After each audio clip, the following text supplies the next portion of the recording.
Hi friends, welcome to joyful home making. இன்றைக்கி நம்மளோட சேனலில் வந்து சில கிச்சன் ட்ரிப்ஸ் அண்ட் ட்ரிக்ஸை தாங்க பார்க்க போகிறோம். இதில் வந்து சில ஹெல்த்தி டிப்ஸும் சொல்லியிருக்கேன், அதே மாதிரி க்ளீனிங் டிப்ஸும் சொல்லியிருக்கேங்க. நீங்கள் இந்த வீடியோ ஸ்கிப் பண்ணாதான் ஃபுல்லாக பாருங்கள், அப்போ தான் உங்களுக்கு ரொம்பவே யூஸ்ஃபுல்லாக இருக்கும். இந்த மாதிரி நிறைய வீடியோஸ் வந்து நம்மளோட சேனலில் ஆல்ரெடி அப்லோட் பண்ணியிருக்கோம், அதையும் நான் டிஸ்கிரிப்ஷனில் லிங்க் தரேன், போய் பாருங்கள், உங்களுக்கு ரொம்பவே யூஸ்ஃபுல்லாக இருக்கும். இப்போ என்னென்ன டிப்ஸ் எல்லான்ட்டு போய் பார்க்கலாம் வாங்க. இப்போ வாங்க, ஃபர்ஸ்ட் ஸ்டெப் என்னன்னு பார்த்துடலாம்.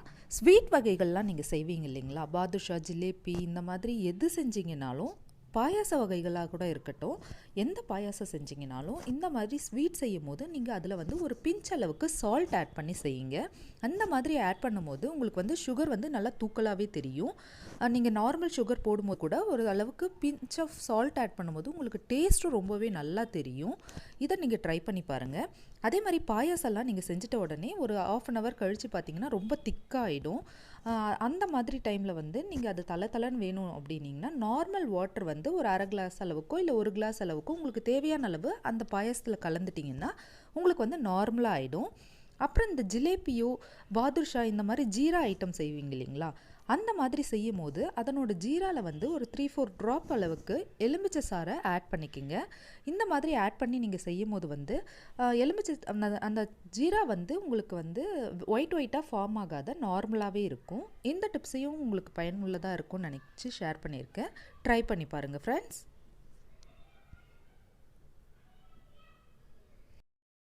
இப்போ வாங்க, அடுத்த டிப் என்னன்னு பார்த்துடலாம். இப்போ வந்து கேஸோட பர்னர் தாங்க க்ளீன் பண்ண போகிறோம். இது எப்படி க்ளீன் பண்ணலான்றத பார்க்கலாம். இது வந்து எனக்கு சரியாக எரியல, அதனால் இந்த மாதிரி தான் க்ளீன் பண்ணுவேன், அதை உங்ககிட்ட ஷேர் பண்ணலான்ட்டு. ஹாட் வாட்டர் எடுத்துக்குங்க. இந்த பர்னர் முழுகிற அளவுக்கு நல்லா இந்த ஹாட் வாட்டரை ஃபில் பண்ணிக்கோங்க. இதுக்கு அடுத்ததாக ஈனோ பவுடர் தாங்க எடுத்திருக்கேன். ஈனோ பவுடர் இல்லை அப்படின்னாலும் பரவாயில்ல, நீங்கள் வந்து பேக்கிங் சோடா, வினிகர், சால்ட் இது மூணுத்தையும் ஆட் பண்ணிக்கோங்க. இதில் நான் வந்து ஈனோ பவுடரோட கொஞ்சமாக லெமனும் சேர்த்து ஆட் பண்ணிக்கிறேன். இந்த மாதிரி ஆட் பண்ணிவிட்டு இதை வந்து நீங்கள் ஒரு ப்ரஷ்ஷை வச்சு தேய்ச்சி எடுத்திங்கன்னா நல்லாவே க்ளீன் ஆகிடும். இதை கொஞ்சம் நேரம் வந்து க்ளோஸ் பண்ணி விட்டுருங்க. ஒரு ½ அன் ஹவர் கழித்து எடுத்து க்ளீன் பண்ணிக்கலாம். நல்லா பாருங்கள், இது கூட விம் கொஞ்சம் ஆட் பண்ணியிருக்கேங்க, அதை சொல்ல மறந்துட்டேன்.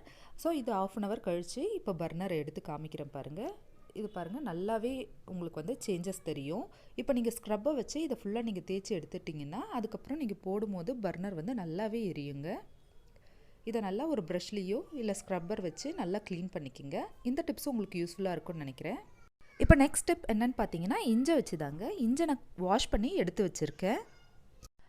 இந்த டைமில் வந்து இஞ்சியோட ரேட் வந்து ரொம்ப கம்மியாக இருந்ததுங்க. ஒரு ½ kg அளவுக்கு வாங்கிட்டேன். இதை எப்படி ஸ்டோர் பண்ணலாம் அப்படின்றத தான் இப்போ உங்ககிட்ட நான் காமிக்க போகிறேன். இப்போ இஞ்சி வந்து நல்லா வாஷ் பண்ணி நான் பொடியாக நறுக்கி எடுத்து வச்சுருக்கேன். இதனோட நான் கொஞ்சமாக ஆயில் ஆட் பண்ணுறேங்க. ஆட் பண்ணி நல்லா பேஸ்ட்டாக அரைச்சி அதை வந்து ஒரு பாக்ஸில் எடுத்து வச்சுக்கலான்ட்டு. ஃப்ரிட்ஜில் எடுத்து வச்சுக்கிட்டிங்களா அது ரொம்ப நாள் நல்லாவே இருக்குங்க. ஸோ இந்த மாதிரி நீங்கள் வைக்கும் போது புலாவுக்காக இருக்கட்டும், இல்லை பொரியலுக்காகட்டும், குருமாவுக்கு இருக்கட்டும், ரொம்பவே யூஸ்ஃபுல்லாக இருக்கும். சட்டுன்னு எடுத்து நீங்கள் ஆட் பண்ணிக்கலாம். இதனோட நீங்கள் வந்து பூண்டை சேர்த்து அரைச்சிங்கனாலும் பரவாயில்ல, நான் வெறும் இஞ்சை மட்டும்தாங்க அரைச்சி வச்சுருக்கேன்.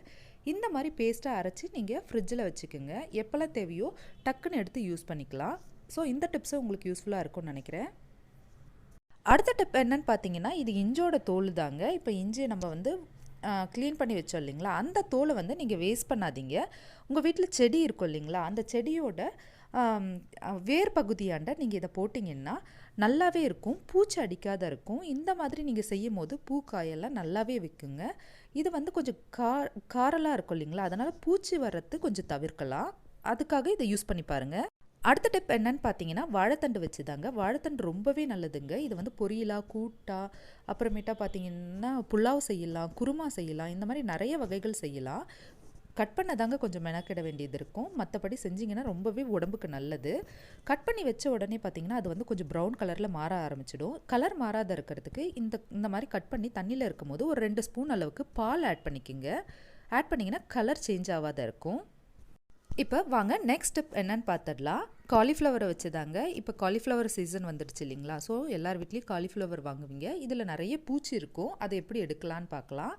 ஸோ நீங்கள் வந்து ஃப்ரிட்ஜில் ஸ்டோர் பண்ணும் போது இந்த மாதிரி ஸ்டோர் பண்ணி வைங்க. கொஞ்சமாக அடுப்பில் வச்சு இந்த மாதிரி எடுத்து வைக்கும்போது உங்களுக்கு பூச்செல்லாம் நல்லாவே செத்துருங்க. கலர்லாம் மாறாதுங்க, லைட்டாக தான் நீங்கள் காமிக்க போகிறீங்க. ஸோ அதில் இருக்க பூச்செல்லாமே இதில் வந்து பட்டு செத்துரும். இதை வந்து நீங்கள் உல்ட்டாவும் வச்சு பர்ன் பண்ணி அந்த பூச்சிங்கள்லாம் எடுத்துடலாம். உங்களுக்கு காமிக்கிற எந்த இருங்க, இங்கே பாருங்கள் புழுவெல்லாம் பாருங்கள் செத்துருக்கு. நீங்கள் கலர் மாறும்லாம் நினைக்காதீங்க, நம்ம வந்து ஒரு 2 மினிட்ஸ் தான் வைக்க போகிறோம், அதனால் கலர் சேஞ்ச் ஆகாது. இந்த மாதிரி ட்ரை பண்ணி பாருங்கள். இப்போ வாங்க அடுத்த டிப் என்னன்னு பார்த்துடலாம். காலிஃப்ளவர் வந்து இப்போ பர்ன் பண்ணி எடுத்துட்டோம் இல்லைங்களா, இதை பாருங்கள் கலர்லாம் எதுவும் மாறலை. ஸோ இதை வந்து நான் இப்போ சுடு தண்ணியில் எதுவும் போடாததுனால பர்ன் பண்ணி அப்படியே எடுத்து ஃப்ரிட்ஜில் வைக்கலான்ட்டு இதை எப்படி ஸ்டோர் பண்ணலான்றதை தான் உங்கள்கிட்ட காமிக்க போகிறேன். ஸோ இதை வந்து கொஞ்சம் கொஞ்சம் பீஸாக எடுத்துக்கலாம். நீங்கள் இந்த மாதிரி க்ளீன் பண்ணி வைக்கும்போது டக்குன்னு குருமா வைக்கவோ இல்லை ரைஸில் போடவோ உங்களுக்கு நல்லாவே யூஸ் ஆகிடும். இந்த மாதிரி செய்யும் போது வந்து உங்களுக்கு பூவோட கலர் மாறாதுங்க. நீங்கள் அப்படியே வச்சிட்டிங்கன்னா பூ வந்து ஒயிட் கலரில் இருக்கிறது வந்து அப்படியே கொஞ்சம் எல்லோயிஷ் கலரில் மாறிடும். ஸோ இந்த மாதிரி க்ளீன் பண்ணி வைங்க. இப்போ இதை பீஸாக கட் பண்ணி எடுத்துக்கலாங்க. இது வேஸ்ட்டு பாருங்கள், கொஞ்சம் பூச்செல்லாம் இருக்கும், அதனால் இதை கட் பண்ணி நம்ம எடுத்துகிட்டு வெறும் பூவை மட்டும் நல்லா க்ளீன் பண்ணி கட் பண்ணி வச்சிடலாம். இப்போ எல்லாத்துலேயும் இந்த மாதிரி பீஸாக கட் பண்ணி எடுத்துருங்க. இந்த மாதிரி செய்யும் போது உங்களுக்கு வேலையும் சுலபமாக இருக்கும். மதிய டைமில் இந்த மாதிரி செஞ்சு வச்சுக்குங்க. இப்போ பாருங்கள், இதை வந்து ஒரு பாக்ஸில் நான் போட்டு வச்சிடுறேன்.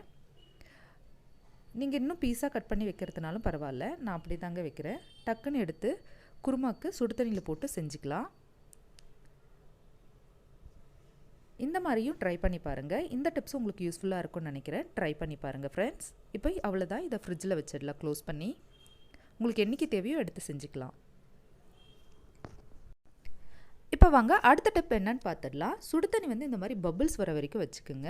இப்போ இது எதுக்கு சொல்கிறேன் அப்படின்னு பார்த்தீங்கன்னா, குழந்தைங்களுக்காக இருக்கட்டும் பெரியவங்களுக்காக இருக்கட்டும் இந்த மாதிரி நீங்கள் பயன்படுத்தும் போது பாடி ஹீட்னஸை குறைக்கும். இதனோட கொஞ்சமாக ஜீரகம் ஆட் பண்ணிக்கிறேன், அது கூடவே ஓமம் ஆட் பண்ணிக்கிறேன். உங்களுக்கு ஏதாவது ஒன்று போதும்னாலும் நிறுத்திக்குங்க, ரெண்டுமே ஆட் பண்ணாலும் ரொம்ப நல்லது தான். இந்த மாதிரி நீங்கள் குடிக்கும் போது வந்து பாடி வந்து ரொம்பவே நல்லாயிருக்கும். இந்த வெயில் காலத்துக்கு இந்த மாதிரி தண்ணி குடிக்கிறது ரொம்பவே நல்லதுங்க, ஹீட்டாக தான் இருக்கும். ஸோ இந்த மாதிரி போட்டுட்டு க்ளோஸ் பண்ணி வச்சுடுங்க. க்ளோஸ் பண்ணி வச்சிட்டும் போது இது நல்லா ஊற ஆரம்பித்து கலர் மாறுங்க, கொஞ்சம் எல்லோயிஷ் கலரில் மாறும். உங்களுக்கு தேவைன்னா கொஞ்சம் குறைச்சி கூட போட்டுக்கலாம். இப்போ பாருங்கள் கலர் நல்லாவே சேஞ்ச் ஆகிருக்கு பாருங்கள். இந்த மாதிரி நீங்கள் தண்ணி குடிக்கும் போது வந்து குளிர்ச்சியாகவும் இருக்கும், அதே மாதிரி வந்து இந்த வெயில் காலத்துக்கு ரொம்பவே நல்லதுங்க. குழந்தைங்களுக்கும் கொடுக்கலாம், பெரியவங்களும் குடிக்கலாம். இதையும் நீங்கள் ட்ரை பண்ணி பாருங்கள், ரொம்பவே யூஸ்ஃபுல்லாக இருக்கும். அதே மாதிரி இன்னொரு டிப் சொல்கிறேன் பாருங்கள். அதே சுடு தண்ணியில் வந்து கோல்டு இருக்கவங்க இதை யூஸ் பண்ணி பார்க்கலாம். சுடு தண்ணியில் பபிள்ஸ் வந்த உடனே நிறுத்திட்டு அதில் ஒரு 4 மிளகு அளவுக்கு போட்டுக்குங்க. இதுவும் ரொம்பவே நல்லதுங்க உடம்புக்கு. இது வந்து தொண்டை கரக்கரன்னு இருக்குது இல்லை கோல்டு இருக்குது அப்படின்றவங்க இந்த மாதிரி பயன்படுத்தலாம். ஒரு 4 மிளகு போட்டு இதையும் க்ளோஸ் பண்ணி வச்சுடுங்க. கொஞ்சமாக கலர் மாறுங்க, உங்களுக்கு எப்போ தேவையோ எடுத்து குடிக்கலாம். இப்படியே மூடி வச்சுட்டு கொஞ்ச நேரம் கழித்து பாருங்கள். இப்போ கொஞ்ச நேரம் கழித்து உங்களுக்கு எப்போ தேவையோ எடுத்து குடிக்கலாம். கொஞ்சமாக கலர் தாங்க சேஞ்ச் ஆகிருக்கும். இந்த தண்ணியை நீங்கள் குடிக்கும் போது வந்து தொண்டை கறக்கிறப்போ இல்லை கோல்டு ஆகாத இருக்கலாம், இதெல்லாம் தவிர்க்க இந்த தண்ணி நீங்கள் ட்ரை பண்ணி பார்க்கலாம். இதுவும் உங்களுக்கு யூஸ்ஃபுல்லாக இருக்கும்னு நினைக்கிறேன் ஃப்ரெண்ட்ஸ். இந்த மாதிரி நிறைய கிச்சன் டிப்ஸ் க்ளீனிங் டிப்ஸ் எல்லாமே நம்மளோட சேனலில் ஆல்ரெடி அப்லோட் பண்ணியிருக்கேன். அதையும் நான் டிஸ்கிரிப்ஷனில் தரேன், நீங்கள் போய் பாருங்கள். உங்களுக்கு பிடிச்சிருந்தா ஒரு லைக் பண்ணுங்கள், உங்கள் ஃப்ரெண்ட்ஸ் அண்ட் ஃபேமிலிக்கு ஷேர் பண்ணுங்கள் ஃப்ரெண்ட்ஸ். மறக்காமல் நம்மளோட சேனலை சப்ஸ்கிரைப் பண்ணுங்கள்.